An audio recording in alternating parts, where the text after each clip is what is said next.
The Ultium Cells EV battery plant near Cleveland has voted by an overwhelming margin to unionize. NTD Sean Marshall has details. Workers at a General Motors LG Energy battery cell factory in Northeast Ohio overwhelmingly voted 710 to 16 to join the United Auto Workers, a labor union representing workers in auto, aircraft, and agricultural implement manufacturing and other industries in the U.S.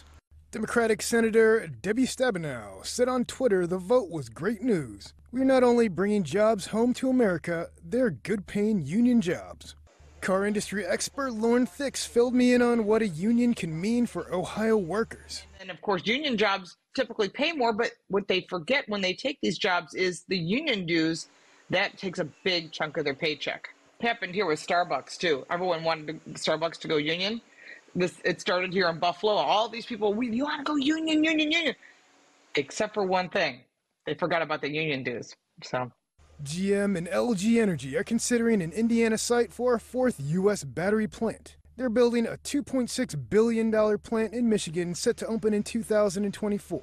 Fix gave me an idea of why the U.S. factories will be significant for GM. The reason that General Motors is building batteries here in the U.S. rather than in China or other countries where they have before is because of the new infrastructure plan that passed in 2021, stating that if you want to have that $7,500 tax credit available to consumers, that vehicle has to be built in the U.S. It also has to have a battery from the U.S.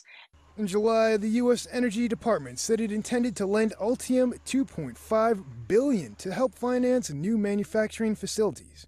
Sources told Reuters the loan could be finalized as soon as next week. Last week, GM Chief Executive Mary Barra expressed support for the unionizing Ohio plant. Barra told reporters Thursday she wanted to get a labor agreement as soon as possible if Ohio workers voted in favor, and said, "I don't think it's a foregone conclusion that if you're union, you're more expensive."